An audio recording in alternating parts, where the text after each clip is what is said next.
तुम्हारे सामने तुम्हारे सामने मेरे आंसू बेकार नहीं है, मेरे आंसू बेकार नहीं है। कौन मांगेगा मेरे शान से पूरे पूरे हाथ। तुमने डूब दिया सब भक्तों को, तुमने डूब दिया सब भक्तों को, अब राज हमारी बारी है, अब राज। देखो अपने मेरे तारों को दोबारा छेड़ दिया और मेरे जीवन के एक सपने में एक यात्रा थी कि रामेश्वरम से खाटू धाम पैदल यात्रा है। लेकिन इस 84 कोस के बाद में मैंने कान पकड़ लिए थे कि शायद ये अब मेरे लिए संभव नहीं होगा, लेकिन आपने शायद आज फिर वो तार छेड़ दिया, मुझे फिर से थोड़ा सा जवान कर दिया आपने। तो बाबा से अरदास करेंगे, पता नहीं कौन से साल में ये कृपा हो। शेर कभी ढूंढा नहीं होता, ध्यान नहीं हम शेर और बाबा का बच्चा हमेशा शेर ही होगा, क्योंकि शेर का बच्चा शेर ही होता है।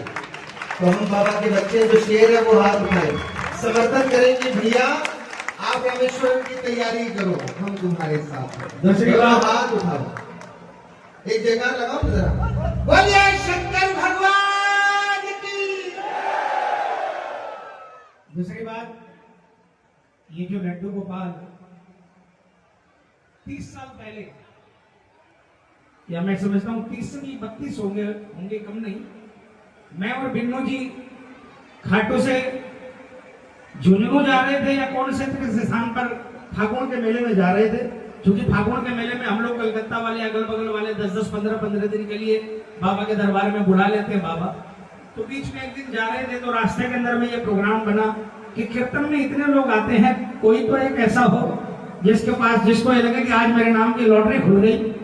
और बिन्नू जी ने रास्ते में जीप में जाते जाते भजन बनाया, झोली भरने वाला जब खुद झोली में आ जाता है।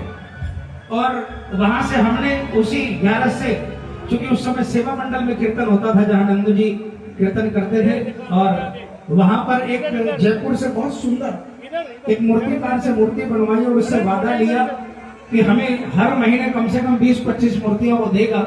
लेकिन वो उसका वादा फेल हो गया और 6-8 महीने वो कार्यक्रम हो पाया कि हर कीर्तन में वो ठाकुर जी दरबार में लगते थे और वो किसी न किसी किस्मत वाले के जाते थे। उसके बाद में जब मूर्तियां नहीं बनी, और मैं तो यही कहूंगा कि हमारी गलती है, हम वो लय से भटक गए। बिन्नू जी ने लेकिन एक तस्वीर के माध्यम से उस कार्यक्रम को जारी रखा। अभी ब्रज 84 कोस की यात्रा के अंदर में ये प्रेरणा मिली कि चारों तरफ लड्डू गोपाल थे, और क्या पता कौन ऐसा हो जिसके घर पे ठाकुर जाना चाहे। कीर्तन में आप लोग आते हो, हम लोग तो अपना पेट भरकर जाते हैं यहाँ से, आप लोग तो निस्वार्थ आते हो, है ना।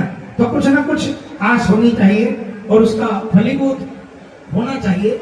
इसलिए कल परसों खाटू में कला भवन में कीर्तन में ये लड्डू गोपाल खाटू में वहां पर अनाउंसमेंट किया कि हिंदुस्तान के कोने कोने से लोग आते हैं और बहुत से लोग ऐसे आते हैं जिनको जो कीर्तन कराने के सोचते हैं लेकिन कीर्तन हो नहीं पाता।